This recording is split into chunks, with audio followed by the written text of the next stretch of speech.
Good afternoon. I'm very pleased today to introduce in our grand rounds Dr. Tal Laor. Dr. Laor got her MD at Harvard. Actually, her CV is 50 pages long.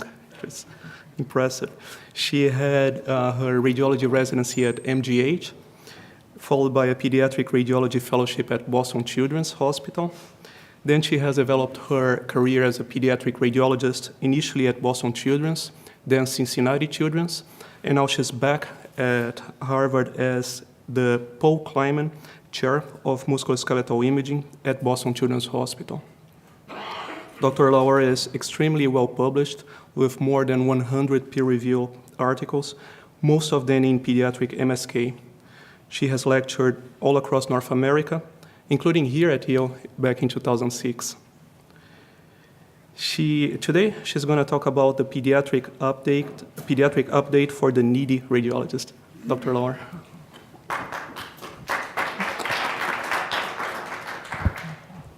Thank you, Cicero. That was very kind. Can you hear me okay? All right.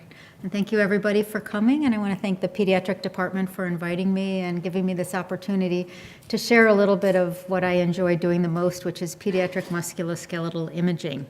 So the knee is the joint that is the most frequently imaged, I think, between pediatrics and adult radiologists. Probably has the most literature written about it, but the children's knee is a little bit less understood, less written about, and it's time for us to catch up. So I thought I would share with you what we do know about the pediatric knee and how development in children affects what we see. So we're going to start off with the growth plate, and there are some substantial changes that occur with growth in the physis, and those will then dictate or reflect the kind of injuries that you will expect to see. In the very young patient, the physis is very smooth. It's essentially linear, but as the patient grows, the physis develops these peaks and valleys, such that by the time you're an adolescent, you have a very sort of zigzaggy physis. So you can imagine if you injure this knee, that a physeal fracture in a young child, it would be very easy to just have a cartilaginous course. But in the older child, it's very difficult to follow these peaks and valleys. So essentially, you can be assured that a piece of metaphyseal bone will be taken with that physeal fracture. And that's why Salter-Harris type 1 fractures really are limited to the youngest children, the neonates and infants, when their physes are smooth, whereas the older the child is, the more assured you can say that there's a Salter-Harris type 2 injury. So an example, this is a 13-year-old soccer player. She's close to skeletal maturation. We expect her physes to be rather undulating.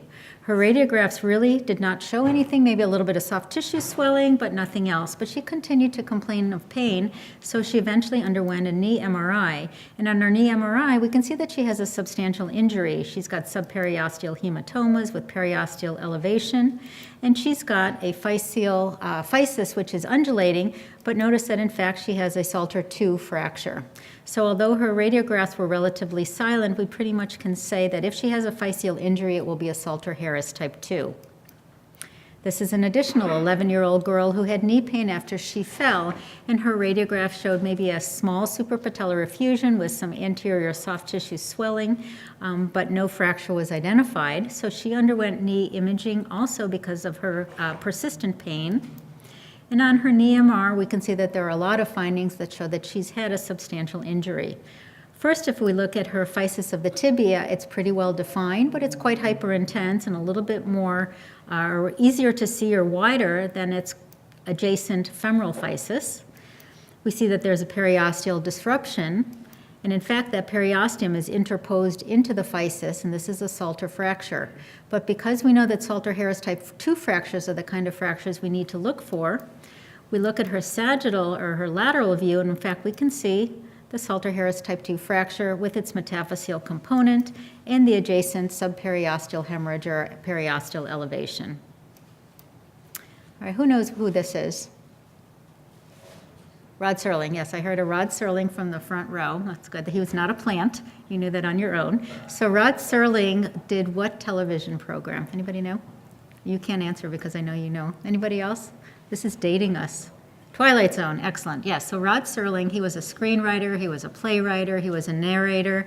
He was actually sort of a Van Gogh of his era, but he did produce The Twilight Zone and narrated it. So we are not going to look at the Twilight Zone, we are going to look at the Fope Zone. So what is the Fope Zone? The Fope Zone stands for focal periphyseal edema, and what this refers to is an area of edema pattern centered around the physis. It's generally central or a little bit eccentric, and it's on both sides of the physis, so you'll see both metaphyseal and epiphyseal component. This was a 12-year-old girl who presented with knee pain. She had normal radiographs.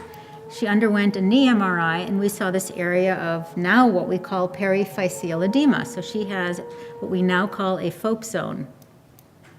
Another 13-year-old girl came in with knee pain, and her radiographs really just showed us a benign fibroosseous lesion of her proximal tibia, but her MRI also has a Fope zone. This one is a little bit more broad. Now, she went on to do her activities, had an acute event following this, so came back for follow-up imaging for that acute injury. And in fact, her Fope zone is still there, although maybe a little bit less evident, a little bit smaller. So initially, and here's another 15-year-old girl who had knee pain, and she has what we now call a Fope zone of her tibia. So we weren't really sure what to make of these findings. We took all the radiographs of the patients who we saw in a given time who had Fope zones on MRI. I flipped them so that they're all facing the same direction. And what was remarkable to us is that their degree of skeletal maturation was really similar. They were all nearing physeal fusion. They all had approximately the same skeletal bone age. So in summary, we saw these Fope zones in children who were all around the adolescent, pre-adolescent age range when you would expect the growth plates to be fusing. These Fope zones were all central or a little bit eccentric. We saw them both in boys and girls. Many of the patients were athletes, but not all of them were athletes. We still didn't know what it was. So a little bit embarrassingly, I'll show you this case. This was another patient with a Fope zone, not sure what it was at the time. She underwent CT, and all we saw was a little sclerosis across her growth plate. She underwent biopsy because we didn't know what this was, whether it was infection or even a funny osteoid osteoma. The biopsy came back as normal bone, normal marrow, and just a little bit of fibrosis. What we did recognize that this Fope zone pattern was very similar to the edema type pattern that we see in this non-osseous coalition, tarsal coalition.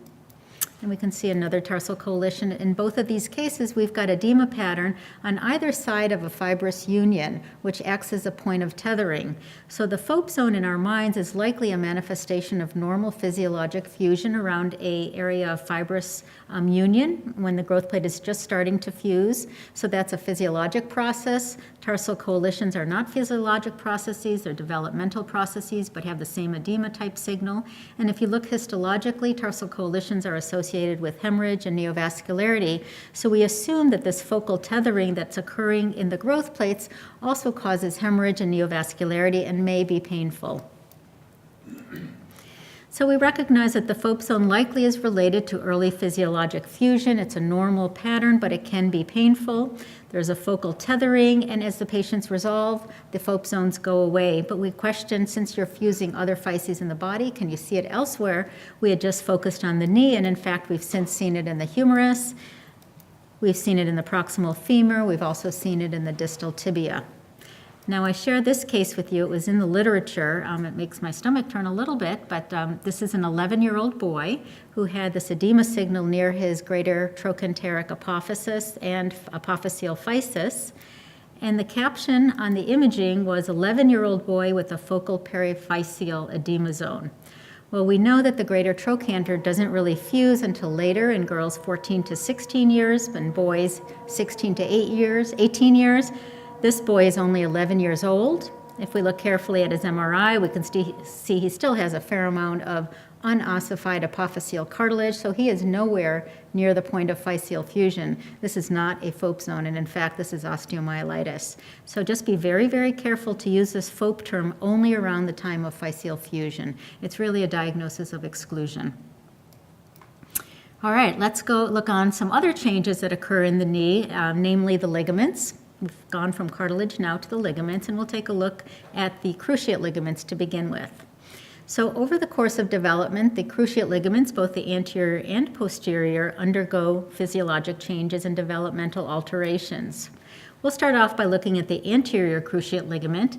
In the image that is on top is a skeletally immature child, and the one on the bottom is one nearing maturation. And you can see that the anterior cruciate ligament looks a little bit different in the younger versus the older patient relative to the horizontal. It tends to have a smaller angle in the younger patient and a larger angle in the older patient. Notice also that the intercondylar roof becomes more steep with age.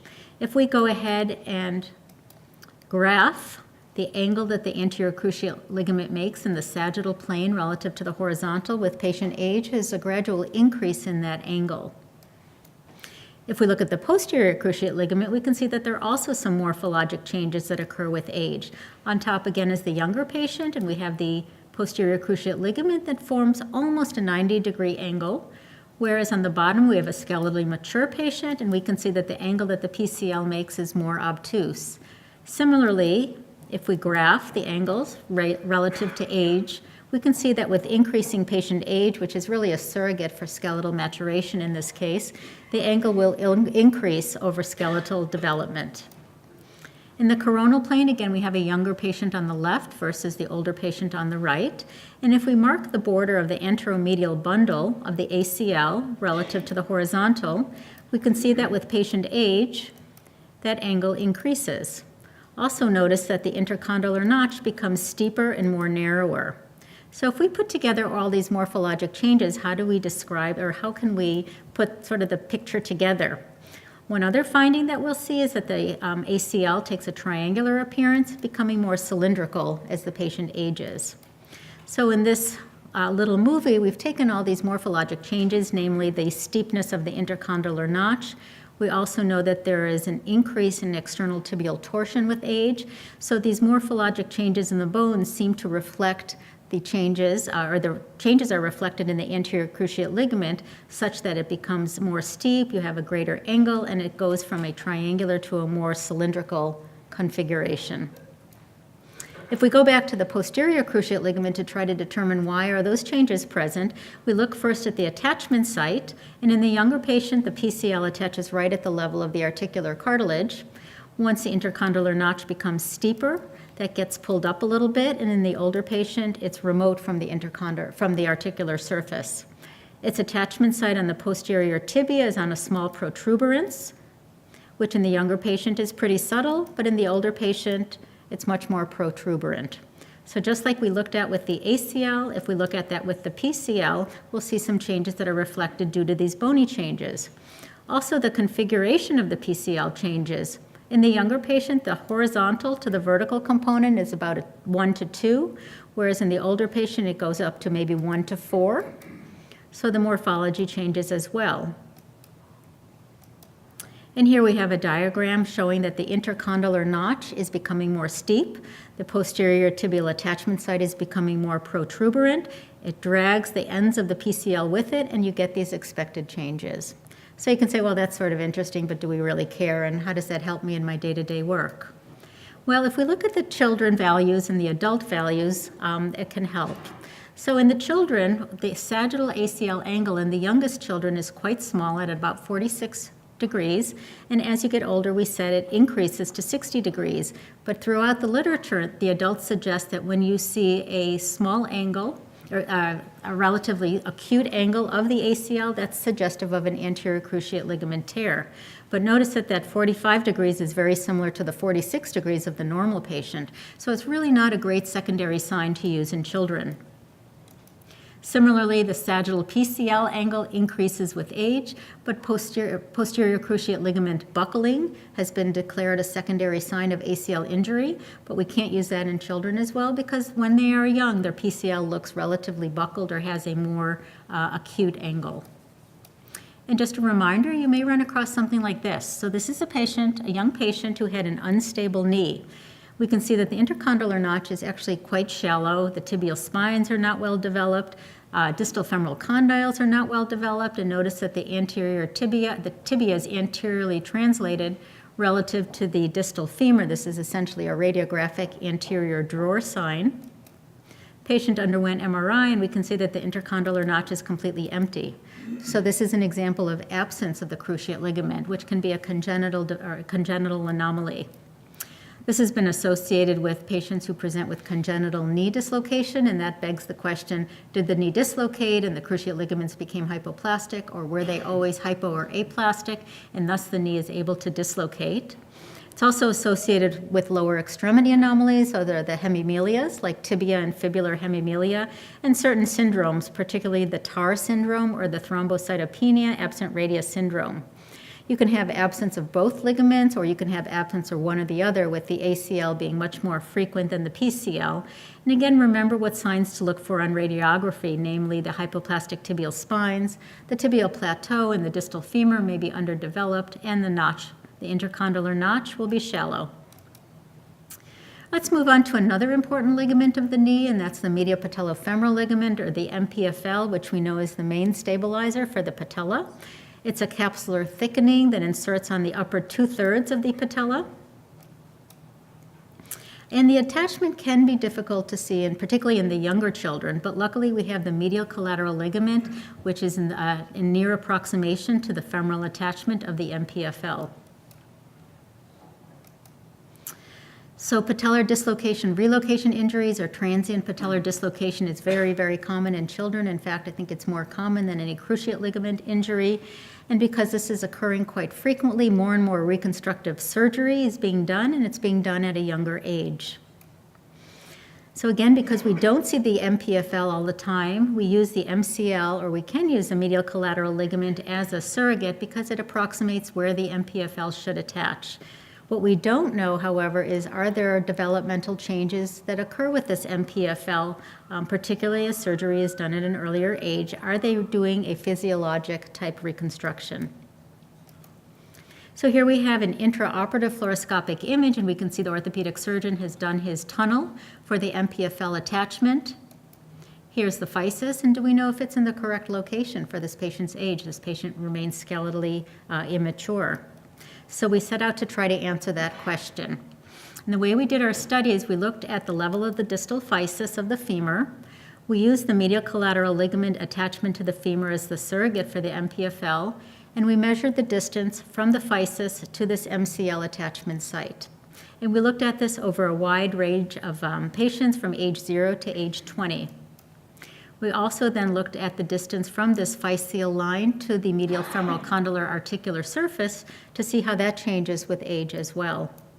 And what we found is that the physeal to medial collateral ligament / MPFL surrogate really doesn't move much, up to 0.1 millimeters a year, which is really non-measurable. So over the course of the patient age range, the 20 years, it moves slightly less than 2 millimeters throughout skeletal development.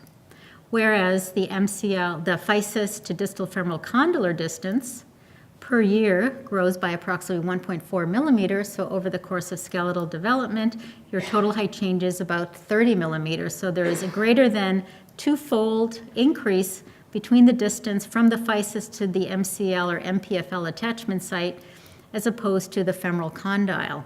So how does this translate to usage? Or does this actually make any sense? If we look at the development of the distal femur, it actually does make sense.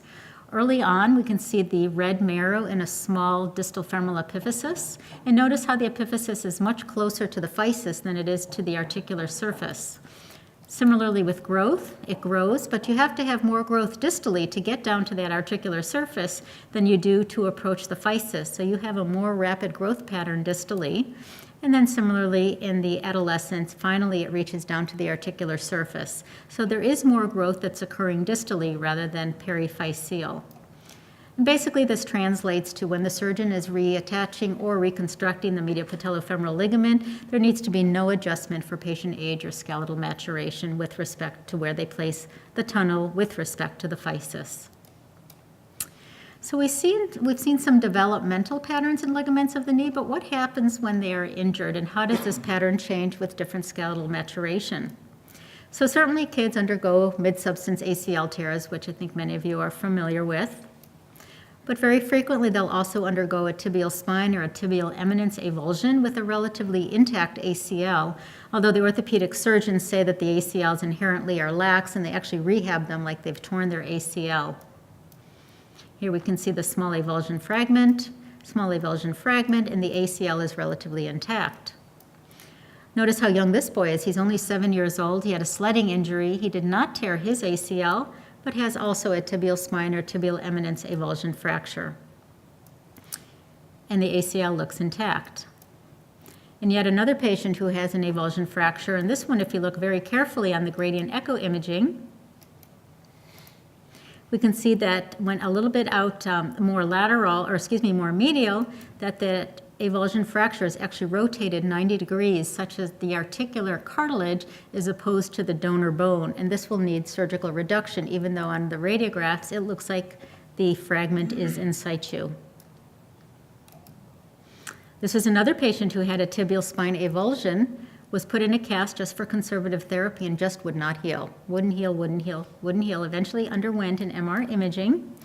And what we saw was that the transverse ligament was interposed between the fracture fragment and the donor bone, so that would preclude osseous union. And just remember that some images in patients who are skeletally immature may be radiographically silent, some injuries, as in this patient who also has a tibial spine avulsion, but the avulsion is entirely cartilaginous. So the radiograph is going to be normal, but this is still a substantial injury and will be rehabbed like an ACL tear. So who gets the injuries? Well, we know in the literature that females are much more prone to having an ACL injury once they've reached adolescent and beyond. But we looked at a group of knees and noted that in the immature age range, there was a much more higher likelihood to tear your ACL if you were of the male gender. Once you get close to fusion or partially mature, it evens out 1-to-1, and then the mature population, there's a 1-to-2 range between, or 1-to-2 ratio between injury in boys to girls. So why does this happen? We're not exactly sure, but we suspect that boys still play higher velocity organized contact sports at a younger age. They may undergo pivotal forces, and you've got all the cartilage that's there that is more prone to injury. Whereas the immature girls, throughout the literature, there is data to suggest an increased valgus angle at the knee, the relatively thinner ACL, joint laxity, hormonal influences. There are many variables that make girls more prone to injury. However, I think with time, things are changing. Younger girls are participating in more active sports, and so this begs another study to be done if anyone out there is looking for a project. One other risk factor also for injury is the intercondylar notch. So there was a recent study in the orthopedic literature about how large is this intercondylar notch on sequential images. And they looked at the overall volume of the notch and compared it in children who did have ACL injuries and those who did not have injuries. And what they noted is that the intercondylar notch volumes are significantly smaller in those children who underwent ACL tear versus those who did not have a torn ACL.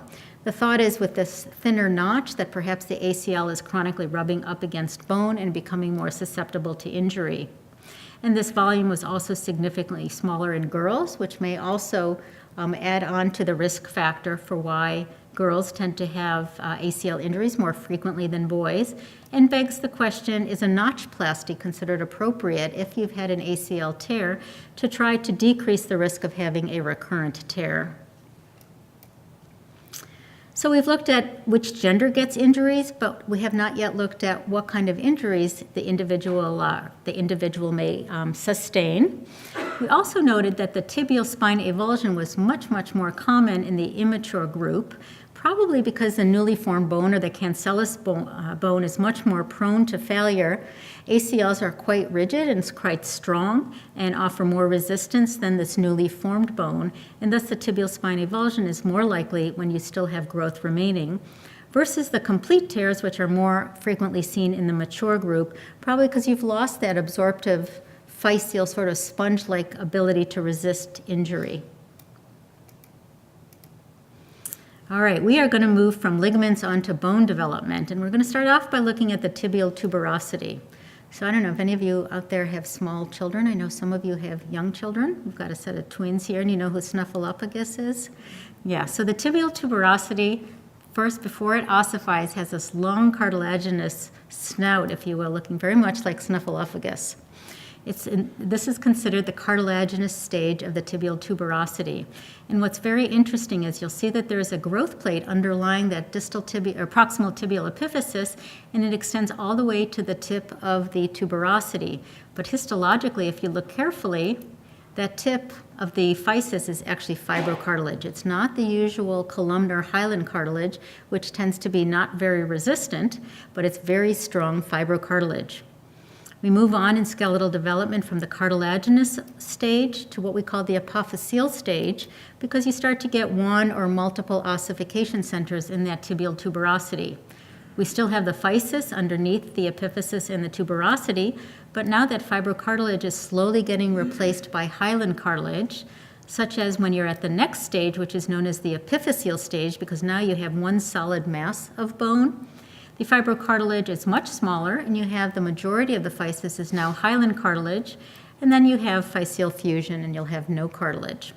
So it's really these two middle stages, the apophyseal and the epiphyseal stage, which are of most importance or are seen most frequently in the patients that we image. Here we have a lot of fibrocartilage and a little fibrocartilage, and you say, well, why does that happen? Well, we can see here on MRI, the patient on your left is not quite at skeletal fusion, and so the underlying physis is hypointense on all imaging sequences, and this represents the fibrocartilage. But the patient on your right is completely replaced by hyaline cartilage, so you know that this patient is going to be fusing soon. It's at the stage of the fibrocartilage where you'll see Osgood-Schlatter disease. So Osgood-Schlatter disease is seen in the preteens and then the early teens. It's really a clinical diagnosis manifested by soft tissue swelling and pain and discomfort right over the attachment of the tibia of the patellar tendon to the tibial tuberosity. It's at this stage that there's fibrocartilage in that physis, so all the tensile strength and all the tugging that is the result of quadriceps contraction and patellar tendon contraction really is taken in at the tendon to cartilage attachment site and not the underlying physis, because that physis is fibrocartilage and is quite strong and can resist the stresses. So Osgood-Schlatter disease is a minor avulsion and attempts at repair at that tendon to cartilaginous junction, leaving the physis to be because it's, again, fibrocartilage. There's no physeal involvement in this disorder. And here we have an example where the hallmarks, as you recall, are soft tissue swelling. You may have some little osseous reparative attempts at the attachment site. Again, that's where all these stress is being concentrated. Here we have another patient who has Osgood-Schlatter. We can see again some ossification, increased bone marrow edema signal, but notice that we've got fibrocartilage in this underlying physis. Now that needs to be differentiated from the tibial tuberosity fractures, which are acute injuries. They result from a very active or violent traumatic event. And like the Tal Laor fracture in children's, they occur generally around the time of physiologic physeal fusion. And now we know, because you change from fibrocartilage to hyaline cartilage, that you're much more prone to having a physeal injury at this age range. Some people suggest that pre-existing Osgood-Schlatter may predispose you to having a tibial tuberosity fracture. But invariably, the patients are going to be very close to skeletal maturation. It's essentially a Salter-Harris type 3 fracture. You may also take a piece of metaphysis, so it may be a type 4 fracture as well. And many of these children have signs of prior Osgood-Schlatter. What else happens at the proximal pole of the patellar, or this injury happens at the proximal pole of the patellar tendon as opposed to the distal pole that we just looked at, and that's the patellar sleeve fracture. So sleeve fracture really can happen anywhere, but we see it most frequently in the patella, and it refers to taking a piece of epiphyseal cartilage with its adjacent contiguous bone, which may just be a little sliver. So radiographically, it may be very difficult to see, and it's often missed when that ossific fragment is very, very small. So the sleeve fracture typically occurs again with a violent contraction. It's seen a lot in hurdlers because as they flex and extend very rapidly, the patients have a sudden giving way of their knee. They cannot bear weight. And occasionally the diagnosis is delayed because you'll see these tiny little ossific fragments thinking, oh, that's a developmental variation, where in fact it's associated with a large cartilaginous chunk. And so the injury is more extensive than the x-rays may lead you to believe. I caution you not to call it a periosteal sleeve avulsion, which because there's no periosteum of the patella. The patella has no periosteum, the patella has no perichondrium. All it has is fibrocartilage at the attachment of the tendon site. So the periosteal sleeve avulsion is really a misnomer. In fact, the New England Journal has a nice picture of a patellar sleeve avulsion that they've labeled periosteal sleeve avulsion. So I did write to them. I was a little upset about that, and I wrote to them, and they wrote me back a relatively not friendly response, but they did change the title, so you can't find it anymore online. So I feel vindicated. Okay, that was a little bit of therapy, I think, for me. Okay, so here we have a radiograph, and we can see that there's an abundance of soft tissue swelling. We've got patella alta. The patella is elevated. We've got a lot of soft tissue swelling deep to the patella, along the patellar tendon. And notice there are these tiny ossific fragments. So you can say, oh, this is a tiny little avulsion. But in fact, when you look at the MRI, there's a rather sizable chunk of unossified cartilage that has been pulled down by that patellar tendon. This large piece really needed to be attached to the inferior pole of the patella. It generally happens on the inferior aspect of the patella, but it can also happen along the superior aspect. As we see in this boy, he had a basketball injury. He's got a lot of other things going on, including a benign fibroosseous defect. He probably has some osteochondritis dissecans of his femoral condyle, but he has patella baja, and he's got an abnormal tilt to his patella.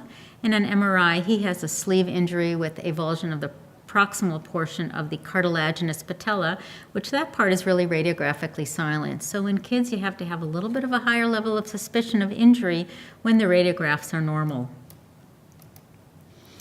What about this patient? This patient also has a sleeve injury, but now we're at the distal pole of the patellar tendon, where it attaches onto the tibial tuberosity, and it's a completely cartilaginous avulsion as well. This is another flavor of a sleeve avulsion. So now we are going to move on to other osteochondral. I put normalities in quotation because I think this causes a lot of stress, particularly in people who are not used to imaging children, as well as people who are used to imaging children. And the one area of great concern, stress, heartache, sweat is juvenile osteochondritis dissecans, and I'm going to abbreviate it as JOCD. So many people send me cases saying, is this JOCD or is this a normal variant? I can't tell. How do I tell? So I thought I would try to put together what's written in the literature and maybe give you a few hints to help differentiate this on your own. Because there's so much unknown about JOCD, a multi-institutional, across the nation group of orthopedic surgeons, sports medicine physicians, rehab physicians, radiologists, physical therapists have been getting together over the last 5 or 6 years to take a look at this JOCD lesion, both in a retrospective and a prospective manner. And the group appropriately is called the ROC group, which stands for Research in Osteochondritis Dissecans. If you want to look online, I think it's under neocd.org. What we do know is that the prognosis of OCD in children is better than that in adults, and the differentiation is physis open versus physis not open. But it's still unknown which of these children should go on to surgical intervention, which will be treated conservatively and have a successful outcome. And as of yet, there's really no consensus on appropriate treatment. We've got people who do retroarticular drilling. We've got people who put osteochondral grafts in. Nobody really knows. So this group is trying to answer that question. So just an example of why this comes up. Here is a knee, a bilateral knee actually, a right and a left in a 5-year-old child who was imaged for other reasons. We can see some irregularity along the distal femoral condyles. We look on his MRI and he's got pretty dramatic irregularity right at that osteochondral junction, both on his proton density and T2 weighted images.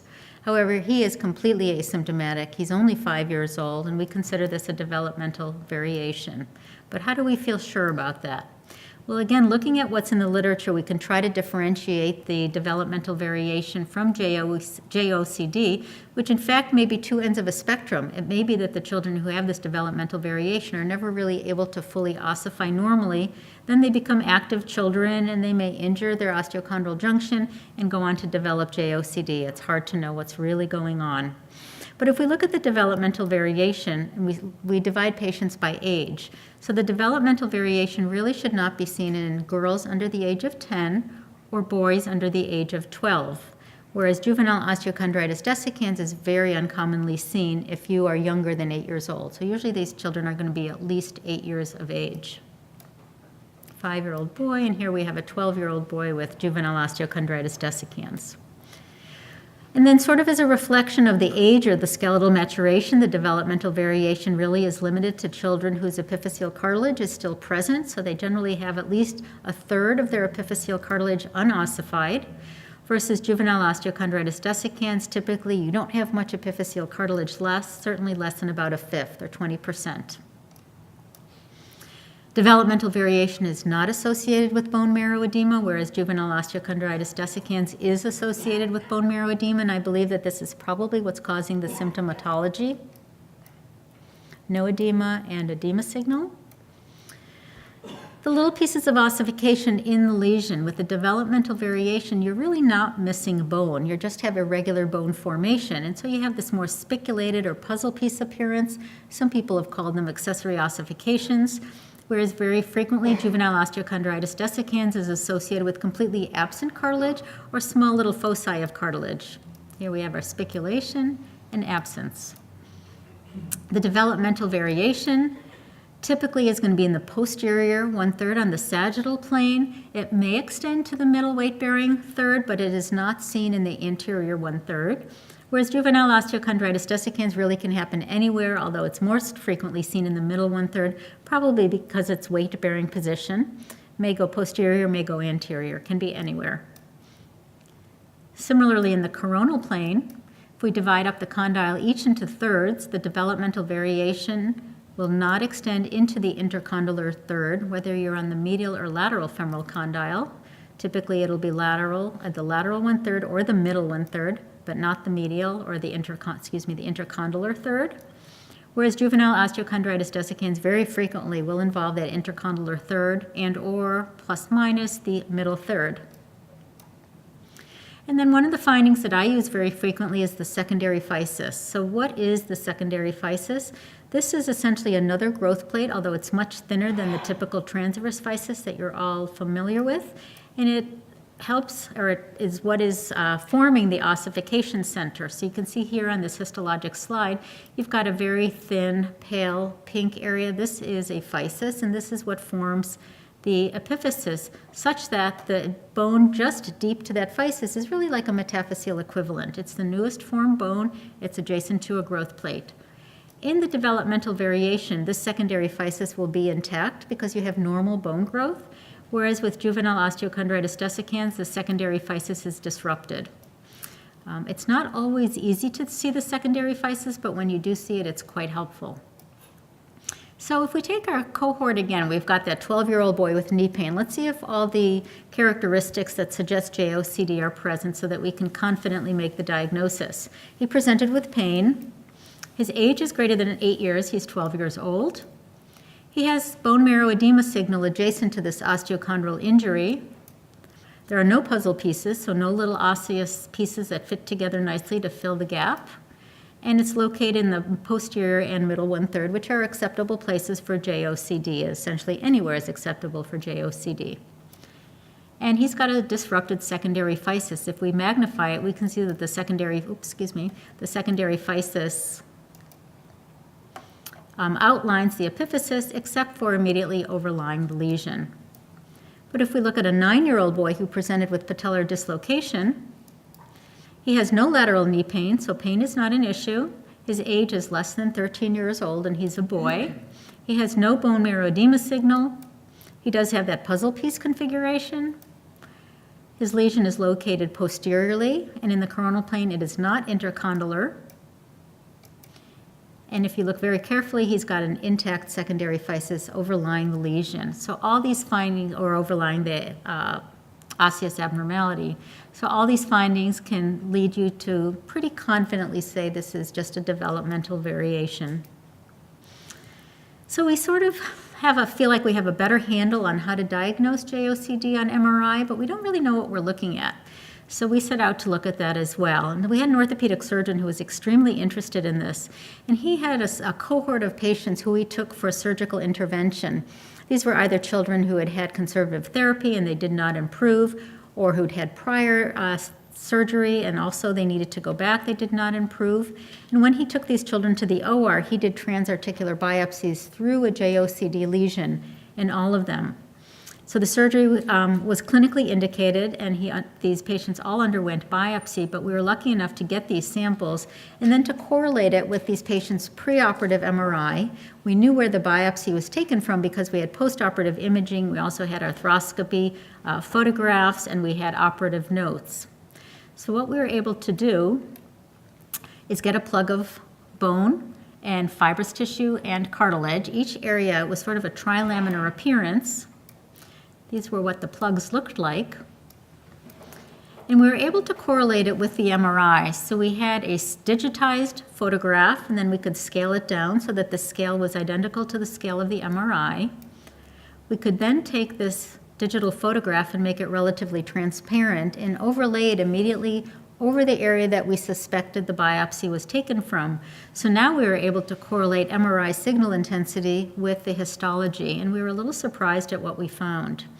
This is a sample plug, and the different areas that we found were these fibrovascular foci, as you can see here with the green arrow. We had these abnormal clefts between the cartilage and the bone, and our pathologists tell us because there are these hypochromatic edges that this is an in vivo phenomenon. It's not related to the preparation or the biopsy itself. We had little foci of cartilage cloning, which I understand is just a secondary, non-specific manifestation of cartilage injury and is seen very frequently in adults who have osteoarthritis. And when we correlate the histology to the MRI, we can see that that area of clefting corresponds to a linear hyperintense line. The overlying cartilage corresponds to the cartilage on the histology, and then those fibrovascular areas correlate to what historically have been called cysts in the subchondral bone. So these cyst-like foci, which are all throughout the literature, they really are not cysts. There's no fluid. We saw no fluid on histology samples. All we saw was really extensive fibrovascular change. So now our MRI dictations no longer say cyst foci, but they say cyst-like fibrovascular foci or fibrovascular foci. Again, here we have an example of another region of fibrovascular focus, which correspond to that cyst-like focus on MRI. So what we were able to deduce from this histology to MRI correlation was that there's always an abnormal structural relationship between bone and cartilage in these lesions. We had abundant fibrovascular tissue and abnormal cleft spaces, but nowhere did we see bone necrosis or inflammation. So the term osteochondritis with its itis is probably a misnomer, as there is no inflammation, and that these cysts on T2-weighted images really are fibrovascular spaces. I'm going to introduce two other signs for you, which it's not in the literature, that may eventually come to the literature, but it's been very helpful in our understanding of JOCD, and that's the Oreo cookie sign. So we put it in terms that hopefully everybody can relate to. What is the Oreo cookie sign? Well, everybody knows what an Oreo cookie is, right? Hydrox, I guess, if you're the other camp. The Oreo cookie sign, what that relates to. So we've got our upper wafer. We've got the upper chocolate wafer, which corresponds to the hypointense line in the subchondral bone, which on our histology, which I've now rotated so that it's aligned with the MRI, is really the newly formed bone, or if it's not yet bone, but it's mineralized, it's the zone of provisional calcification. The cream in the cookie corresponds to this crescentic hyperintense T2 area, and that corresponds histologically to that cleft within the cartilage. And then the lower cream, or the lower wafer, is the unossified epiphyseal cartilage. So putting that together, and then we have our fibrovascular change, which is no longer a cyst. So when we put all those components together, when we see this Oreo cookie sign, we've got our 3 layers. You've got to have the cream in the Oreo cookie. So if you've got cream, you know that you've got a cleft within the cartilage. And we suggest that this implies then a deep instability. It's not something that the arthroscopist will see because there's no surface layer abnormality, but there is a deep sort of dissociation between cartilage and bone, suggesting deep instability. And our orthopedic surgeons in Cincinnati would say that when we would say there's an Oreo cookie sign and they take the patient to surgery, they can actually ballot that cartilage a little bit. It will move in and out. So they also agree that it's probably a deep instability. And then the second and final sign is the omen sign. and I didn't make this up, the omen sign actually comes from a pediatric orthopedic surgeon who said, anytime I take these patients to the OR and expect things are not necessarily to be unstable, they end up being unstable, and then I look back at the MR and I see this dark vertical line in the cartilage. And I think in the adult literature it's been described in the trochlear cartilage, and it's unclear what it represents, but he says this omen sign, and it needs to be perpendicular to the articular surface, implies instability. So that seemed all good, but it was really hard for me to understand why a dark cartilage line that clearly is not fluid signal would be unstable. And I did a really extensive search in the literature, and I was really happy to come upon this article in the Journal of Anatomy. And what these authors describe, which was originally described in thoroughbred horses, and then it was described in Icelandic horses, was what they had called highly articular cartilage, mineralized acellular protrusions. And they have beautiful micrographs and beautiful histology to show these essentially omen signs, which extend from the subchondral bone towards the articular cartilage. And basically they say it's just this acellular mineralization product, which they've shown is sort of the end product of trying to fill in a crack in cartilage. So it's sort of like a healing attempt at cartilage, but really hasn't fully continued.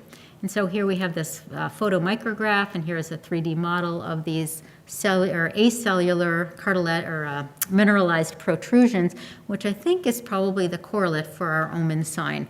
So now we've started to dictate when we see these, and it has to again be vertical to the articular surface. When we see these, we suggest that it may be an omen sign and may suggest instability. So on that question mark, questionable, can you believe it or not, point, we've concluded a really whirlwind tour through the pediatric knee. Hopefully we've gone over some changes in development with age, some normal morphologic changes, how that affects what ligamentous injuries you might see, and who gets those injuries. So thank you very much.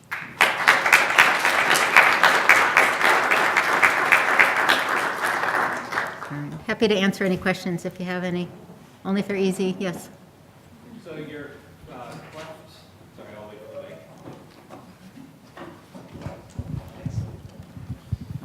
So you're describing this cleft on the OCD and suggesting that it might be, or it's a source of instability. Does that suggest that we might be able to intervene on it, either from the IR or the MSK perspective, maybe fill that space in with something that's sticky, or? Great case. So they actually don't fill the cleft, but when they see the cleft, they take the patients to the OR, generally put transarticular anchors in there. And so for our JOCD protocol, we always have a DES, which I think you have the same in your Siemens, to see if there's any bone deep to that cleft to make sure that there's something to anchor in. There have been infrequent cases where we see that Oreo cream. The other side is dark signal, but it's actually not bone. It's actually abnormal cartilage. And so in those cases, you can't put those transarticular screws. So we always need to have a DES. And then if they have deep bone plus the Oreo cookie sign, then they do go to the OR. Yeah, good question. Anything else? All right, thanks again.